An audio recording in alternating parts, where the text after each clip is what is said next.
ഈ വീഡിയോ നിങ്ങൾ കാണുന്നത് 4K 60 FPS ഈ വീഡിയോ മുഴുവനായിട്ടും എഡിറ്റ് ചെയ്തിരിക്കുന്നതും റെൻഡർ ചെയ്തിരിക്കുന്നതും അപ്ലോഡ് ചെയ്തിരിക്കുന്നതും ഇതിൻ്റെ തംബ്നെയിൽ ഉണ്ടാക്കിയിരിക്കുന്നതും എല്ലാം എൻ്റെ കയ്യിൽ കാണുന്ന ഈ ഒരു മാക്ബുക്ക് എയർ M1 ആൻഡ് ഈ ലാപ്ടോപ്പ് പവർ പ്ലഗിൽ കുത്താതെ ബാറ്ററിയിൽ വെച്ചിട്ടാണ് ഈ കാര്യങ്ങൾ മുഴുവനും ചെയ്തിരിക്കുന്നത്. സോ 2024 അതും ഇപ്പോൾ മാക്കിൻ്റെ M4 മിനി ഇറങ്ങിയിരിക്കുന്ന സാഹചര്യത്തിൽ അതേ പ്രൈസ് പോയിന്റിൽ ഇപ്പോൾ മാക്ബുക്ക് എയർ M1 കിട്ടുന്നുണ്ടെങ്കിൽ ഈ 4 വർഷം മുന്നേ ഇറങ്ങിയിരിക്കുന്ന ലാപ്ടോപ്പ് നിങ്ങൾ ഇപ്പോൾ മേടിക്കണോ വേണ്ടയോ, ഇതുമായി ബന്ധപ്പെട്ട എല്ലാ ചോദ്യങ്ങളുടെയും ഉത്തരം ഈ ഒരു വീഡിയോയിൽ ഉണ്ടാവും. ഈ ലാപ്ടോപ്പിന് ഏറ്റവും വലിയ ഹൈലൈറ്റ് എന്ന് പറയുന്നത് ഇതിൻ്റെ ബിൽഡ് ക്വാളിറ്റിയാണ്.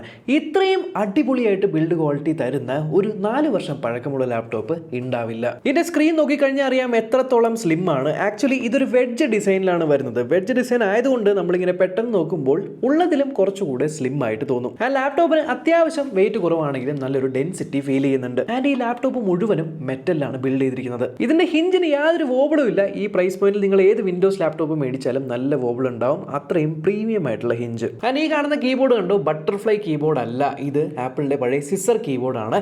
ബട്ടർഫ്ലൈ കീബോർഡ് വന്നേ പിന്നെ കുറേയധികം കംപ്ലയിൻറ്റ്സ് വരുന്നുണ്ടായി. താങ്ക്ഫുള്ളി ഇതിനകത്ത് ആ പ്രശ്നങ്ങളൊന്നും തന്നെ ഇല്ല. വളരെ നല്ലൊരു keyboard.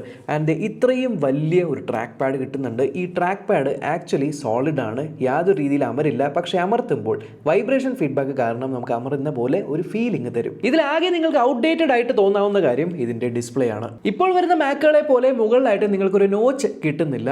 All sides are rectangle and അത്യാവശ്യം തിക്ക് ആയിട്ടുള്ള ബെസൽസും വരുന്നുണ്ട്. പക്ഷേ തിക്കായിട്ടുള്ള ബെസൽസ് ഉണ്ട്, നോച്ച് ഇല്ല എന്ന് പറഞ്ഞ് ഇതൊരു ബാഡ് ഡിസ്പ്ലേ ആണെന്ന് നിങ്ങൾ തെറ്റിദ്ധരിക്കരുത്. ഇതൊരു കുട്ടി ഡിസ്പ്ലേ ആണ്. 13.3 ഇഞ്ചിൻ്റെ ഒരു IPS LCD ഡിസ്പ്ലേ ആണ്. ആൻഡ് അത്യാവശ്യം നല്ല ബ്രൈറ്റ് ആയിട്ടുള്ള ഡിസ്പ്ലേ ആണ്. P3 കളർ ഗാമറ്റ് സപ്പോർട്ട് ചെയ്യുന്നുണ്ട്. ഇതിനകത്ത് ഓട്ടോ ബ്രൈറ്റ്നസ് ആൻഡ് ആപ്പിളിന്റെ ട്രൂ ടോണും കിട്ടുന്നുണ്ട്. ഒരേ ഒരു കാര്യം എനിക്ക് പറയാനുള്ളത്, ഇതിന്റെ സ്ക്രീന് അത്യാവശ്യം റിഫ്ലക്റ്റീവ് ആണ്. ആന്റി റിഫ്ലക്റ്റീവ് കോട്ടിംഗ് ഉണ്ടെങ്കിൽ നിങ്ങൾക്ക് റിഫ്ലക്ഷൻ കാണാൻ പറ്റും.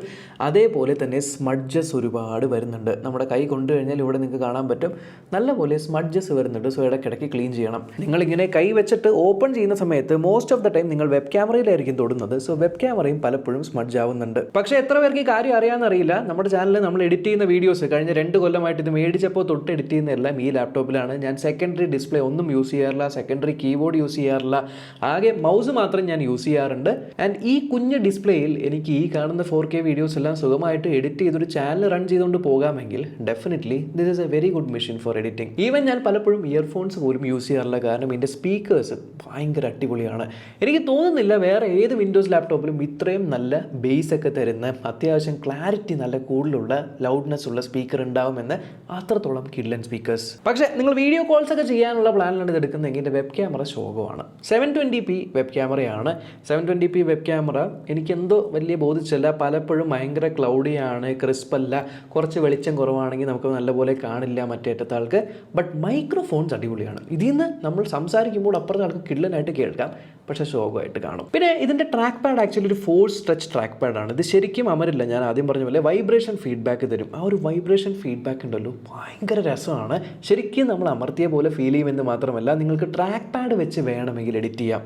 ചില സമയങ്ങളിൽ ഞാൻ ഇവൻറ്റിനൊക്കെ പോകുമ്പോൾ ഫ്ലൈറ്റിൽ വെച്ച് വീഡിയോസ് എഡിറ്റ് ചെയ്യുന്ന സമയത്ത് മൗസ് ഇല്ലാണ്ട് എനിക്ക് ട്രാക്ക് പാഡ് വെച്ച് എഡിറ്റ് ചെയ്യാൻ കംഫർട്ടബിൾ ആണ്. മോസ്റ്റ്ലി ഞാൻ അങ്ങനെ കംഫർട്ടബിൾ അല്ല, ബട്ട് ഇതിൽ എനിക്ക് ഭയങ്കര കംഫർട്ടാണ്. പക്ഷേ ഒരേ ഒരു ശോകം പരിപാടി എന്താണെന്ന് വെച്ചാൽ ഇതിൻ്റെ സൈഡിൽ കാണുന്ന പോർട്ടുകൾ, ഈ 2 USB Type-C Thunderbolt 4 പോർട്ടുകൾ മാത്രമേ ഉള്ളൂ. പിന്നെ ഈ സൈഡിലായിട്ട് 3.5mm ജാക്ക്, മൈക്കും ഹെഡ്ഫോണും കൂടെ ഒരുമിച്ചുള്ള ഈ 2 എണ്ണത്തിൽ ഒരെണ്ണം ഞാൻ ചാർജറിൽ കുത്തി കഴിഞ്ഞാൽ പിന്നെ മറ്റേത് മാത്രമേ എനിക്ക് യൂസ് ചെയ്യാൻ പറ്റുള്ളൂ. ആൻഡ് മറ്റേത് ഞാൻ ഒരു ഡോങ്കിളിലാണ് യൂസ് ചെയ്യാറ്. ഈ ഒരു ബെൽക്കിൻ എന്ന് പറഞ്ഞ ബ്രാൻഡിൻ്റെ ഇത്രയും പോർട്ടുകളുള്ള ഒരു ഡോങ്കിളാണ് യൂസ് ചെയ്യുന്നത്. പലപ്പോഴും എനിക്ക് എൻ്റെ SD കാർഡിൽ നിന്ന് ഡേറ്റ ഇതിലേക്ക് കോപ്പി ചെയ്യണമെങ്കിൽ പോലും ഈ വലിയ ഡോങ്കിൾ എൻ്റെ കയ്യിൽ കൊണ്ട് നടക്കേണ്ടി വരും. And this is not cheap. ഇത് ഏകദേശം ഒരു 10,000-5,000 രൂപ വരും. ഇതിലും ചീപ്പറായിട്ടുള്ള ഓപ്ഷൻസ് ഉണ്ട്. But this has to be used. One dongle has to be used. ഒരു കാർഡ് റീഡർ കൊടുത്തിരുന്നെങ്കിൽ എന്ന് പലപ്പോഴും ഞാൻ ചിന്തിച്ചിട്ടുണ്ട്. ഇതിനകത്ത് Wi-Fi 6ന്റെ സപ്പോർട്ട് ഉണ്ട്. ബ്ലൂടൂത്ത് 5.0 ആണ്. അപ്ഡേറ്റ്സിൻ്റെ കാര്യത്തിൽ ഇപ്പോൾ എൻ്റെ കയ്യിലുള്ള മാക് വെർഷൻ എന്ന് പറയുന്നത് macOS Sequoia ആണ്. യെസ്, ലേറ്റസ്റ്റ് Sequoia അപ്ഡേറ്റ് ആണ് വന്നിരിക്കുന്നത്.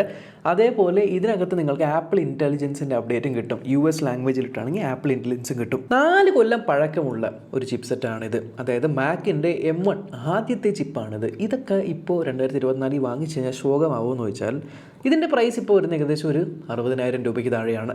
60,000 രൂപയ്ക്ക് താഴെ നിങ്ങൾക്ക് കിട്ടുന്ന വിൻഡോസ് ലാപ്ടോപ്പ് നമ്മൾ നോക്കുവാണെങ്കിൽ മോസ്റ്റ്ലി i5 ഒക്കെയാണ് വരുന്നത്.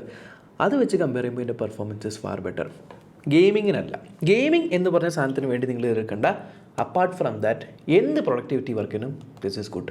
ഞാൻ എൻ്റെ കയ്യിലുള്ള ആപ്ലിക്കേഷൻസ് ഏതൊക്കെയാണ് എന്ന് ഞാൻ കാണിച്ചു തരാം. ഇപ്പോൾ ഇതിനകത്ത് നിങ്ങൾക്ക് കാണാനായിട്ട് പറ്റും. ഞാൻ ജനറലി യൂസ് ചെയ്യുന്ന ആപ്ലിക്കേഷൻസ് ഒക്കെയാണ് ഇത്. പ്രൈമറി ആയിട്ടും ഞാൻ യൂസ് ചെയ്യുന്നത് ഫൈനൽ കട്ട് പ്രോ യൂസ് ചെയ്യാറുണ്ട്, അഡോബ് പ്രീമിയർ പ്രോ യൂസ് ചെയ്യാറുണ്ട്, ഫോട്ടോഷോപ്പ് യൂസ് ചെയ്യാറുണ്ട്, മൈക്രോസോഫ്റ്റ് ടീംസ് യൂസ് ചെയ്യാറുണ്ട്, ക്രോം, പിന്നെ മെയിൽ അയക്കാറുണ്ട്, വാട്സപ്പ് യൂസ് ചെയ്യാറുണ്ട്, ടെലഗ്രാം യൂസ് ചെയ്യാറുണ്ട്, ഡോക്യുമെൻറ്റ്സ് ക്രിയേറ്റ് ചെയ്യാറുണ്ട്, പ്രിൻ്റ് എടുക്കാറുണ്ട്, ഈവൻ മൂവീസ് കാണാറുണ്ട്. സോ ഇത്തരത്തിലുള്ള പരിപാടികളൊക്കെയാണ് ഞാൻ മെയിനായിട്ടും ഇതിനകത്ത് ചെയ്യുന്നത്. പ്രൊഡക്ടിവിറ്റി അല്ലെങ്കിൽ ക്രിയേറ്റീവ് വർക്ക്സ് ആണ് എനിക്ക് കൂടുതലും. ആൻഡ് ഇത്രയും ക്രിയേറ്റീവ് വർക്ക്സ് ചെയ്യാനുള്ള ആപ്ലിക്കേഷൻസ് ഇൻസ്റ്റാൾ ചെയ്തിട്ട് പോലും ഇതെല്ലാം എനിക്ക് പുഷ്പം പോലെ നടക്കുന്നുണ്ട് എന്നുള്ളതാണ് സത്യം പറഞ്ഞാൽ. ഇതിന് മുന്നേ ഞാൻ യൂസ് ചെയ്തുകൊണ്ടിരുന്നത് ആസൂസിൻ്റെ ടഫ് എന്ന് പറഞ്ഞ ഗെയിമിംഗ് ലാപ്ടോപ്പാണ്. കിഡിലം പെർഫോമൻസ് ആണ്, പക്ഷേ പ്ലഗിൽ കുത്തിയാലേ കിട്ടുള്ളൂ. ഇത് പ്ലഗിൽ കുത്താണ്ട് പോലും കിഡിലൻ പെർഫോമൻസ് കിട്ടും. അതുപോലെ തന്നെ എനിക്ക് മറ്റേ ലാപ്ടോപ്പിൽ പറ്റാത്തൊരു കാര്യമായിരുന്നു, ഞാൻ പ്രീമിയർ ഒരു വീഡിയോ എഡിറ്റ് ചെയ്ത് റെൻഡർ ചെയ്യാൻ ഇടുന്ന സമയത്ത് എനിക്ക് വേറെ ഒരു പരിപാടിയും ചെയ്യാൻ പറ്റില്ല. ഇപ്പോൾ ഇതിനകത്ത് ഞാൻ എൻ്റെ ഫൈനൽ കട്ട് പ്രോയിൽ റെൻഡർ ചെയ്യാൻ ഇടുന്ന സമയത്ത് ഞാൻ ഫോട്ടോഷോപ്പിൽ പോയി തംബ്നെയിൽ ഉണ്ടാക്കും. എനിക്ക് പാരലി ചെയ്യാൻ പറ്റുന്നുണ്ട്. അത്രത്തോളം കേപ്പബിൾ ആണ് ഇതിൻ്റെ പെർഫോമൻസ്. പക്ഷേ ഒരേ ഒരു വിഷമം എനിക്കുള്ളൂ. ഞാൻ ഈ ലാപ്ടോപ്പ് മേടിച്ചത് 8GB Ram and 512GB storage ആണ്. 8GB റാം ലേശം കുറവായിട്ട് എനിക്ക് തോന്നി. 512GB internal storage still fine. ഇപ്പോഴും കണ്ടില്ല, ആകെ 22GB മാത്രമേ ബാക്കിയുള്ളൂ. സ്റ്റോറേജ് ഒക്കെ പെട്ടെന്ന് ഫില്ലാവും. 256 ഒന്നും പോയി എടുത്തേക്കല്ലേ. 8GB റാമേ ഉള്ളൂ എന്നുള്ളതുകൊണ്ട് ഞാൻ ഫൈനൽ കട്ട് പ്രോ യൂസ് ചെയ്തുകൊണ്ടിരിക്കുമ്പോൾ ഫോട്ടോഷോപ്പ് ഓപ്പൺ ആക്കിയാൽ അതിനുള്ള റാം ഇല്ല, ഓൾറെഡി കഴിഞ്ഞു. ഇപ്പോൾ ഇതിനകത്ത് കണ്ടില്ലേ 22.5GB ആണ് ഫ്രീ. കാണുന്നുണ്ട് എന്ന് പ്രതീക്ഷിക്കുന്നു. ഇപ്പോൾ ഞാൻ ഫോട്ടോഷോപ്പ് ഓപ്പൺ ചെയ്യാൻ പോവാണ്. ഇപ്പോൾ ഫോട്ടോഷോപ്പ് ഞാൻ ഓപ്പൺ ചെയ്യുവാണ്. ആ സമയത്ത് നിങ്ങൾ നോക്കിക്കോ ഇതിൻ്റെ ആ ഒരു സ്റ്റോറേജ്. ഇപ്പോൾ കണ്ടില്ലേ 21.6GB. അതായത് ഇതിൻ്റെ സ്റ്റോറേജ് ഒരു റാമായിട്ട് ശരിക്കും ആക്ച്വലി യൂസ് ചെയ്യാൻ പറ്റുന്ന അത്രയും ഫാസ്റ്റാണ്. നമ്മൾ ഫോണിൽ കാണുന്ന പോലെ എക്സ്റ്റെൻഡഡ് റാം ഉഡായിപ്പ് ഗിമിക്ക് പരിപാടിയല്ല.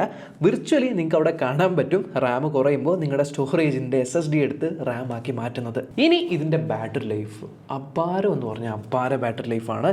ഇതിൻ്റെ ബാറ്ററി ലൈഫ് ഇപ്പോൾ ഞാൻ ചാർജ് ചെയ്ത് കഴിഞ്ഞാൽ, ഫുൾ ചാർജ് ചെയ്ത് കഴിഞ്ഞാൽ എനിക്ക് സുഖമായിട്ട് ഞാൻ എന്തൊക്കെ ചെയ്യുന്നറിയോ, ഒരു വീഡിയോ ഫുൾ എഡിറ്റ് ചെയ്യാം, 4Kയിൽ റെൻഡർ ചെയ്യാം, അതിനുശേഷം ഫോട്ടോഷോപ്പിൽ എനിക്ക് തംബ്നെയിൽ ഉണ്ടാക്കാം, അതിനുശേഷം ഈ സംഭവങ്ങളൊക്കെ എനിക്ക് യൂട്യൂബിൽ അപ്ലോഡ് ചെയ്യാം, അപ്ലോഡ് ചെയ്തിട്ട് കുറച്ച് നേരം അതിൻ്റെ സ്റ്റാറ്റ്സും കാര്യങ്ങളൊക്കെ നോക്കിയിരിക്കാം, അടുത്ത വീഡിയോക്കുള്ള സ്ക്രിപ്റ്റ് എഴുതാം, കുറച്ച് യൂട്യൂബ് വീഡിയോസ് കാണാം. ഈ വക പരിപാടികളൊക്കെ ചെയ്താൽ പോലും എനിക്ക് ഏകദേശം ഒരു 10, 12, 18 മണിക്കൂറിൻ്റെ ബാറ്ററി ബാക്കപ്പ് കിട്ടുന്നുണ്ട്. ഒരു 2 ദിവസത്തിലൊരിക്കലൊക്കെ ചാർജ് ചെയ്യേണ്ട ആവശ്യമുള്ളൂ. ഞാൻ ഷട്ട് ഡൗൺ ചെയ്യാറില്ല.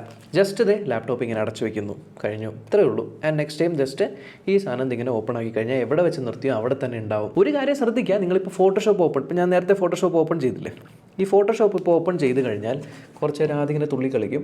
അത് കഴിഞ്ഞിട്ട് നിങ്ങൾക്ക് ഈ ഡോക്ക് നിങ്ങൾ ശ്രദ്ധിച്ചോ, ഈ ഡോക്കിൻ്റെ അടിയിൽ നിങ്ങൾക്ക് ഫോട്ടോഷോപ്പിൻ്റെ അടിയിൽ ഒരു ഡോട്ട് കാണുന്നില്ലേ.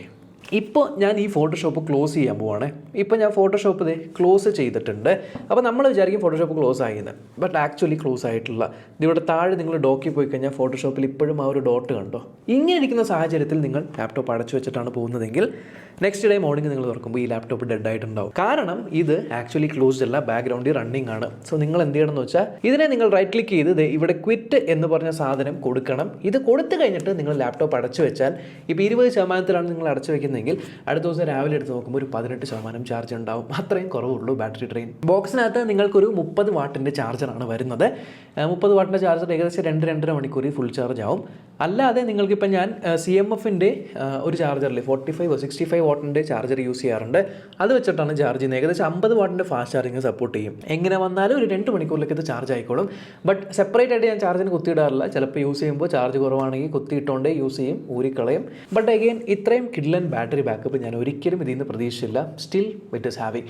ഇത്ര വർഷത്തിന് ശേഷവും ഇതിൻ്റെ ബാറ്ററി ഹെൽത്ത് ഇപ്പോൾ എത്രയാണെന്നറിയാമോ? 84% ഇതിൻ്റെ battery health after 2 years. Still running fine, യാതൊരു പ്രശ്നവുമില്ല. സോ ഇൻ ദ എൻഡ് നിങ്ങൾ എന്നോട് ചോദിക്കുവാണ്, ബ്രോ ഞാനിപ്പോൾ ഒരു മാക്ബുക്ക് എയർ M1 എടുക്കണോ, അതോ ഞാൻ ഇതേ പ്രൈസിൽ കിട്ടുന്ന ലേറ്റസ്റ്റ് ചിപ്പുള്ള M4 ചിപ്പുള്ള മാക് മിനി എടുക്കണോ? മാക് മിനി എടുക്കുന്നതായിരിക്കും കുറച്ചുകൂടെ നല്ലത്. ഇവിടെ എനിക്ക് പറയാനുള്ള കാര്യം എന്താണെന്ന് വെച്ചാൽ, ഈ മാക് മിനി 50,000 അല്ലെങ്കിൽ 60,000 രൂപയാണെന്ന് പ്രതീക്ഷിച്ച് നിങ്ങൾ എടുക്കണ്ട.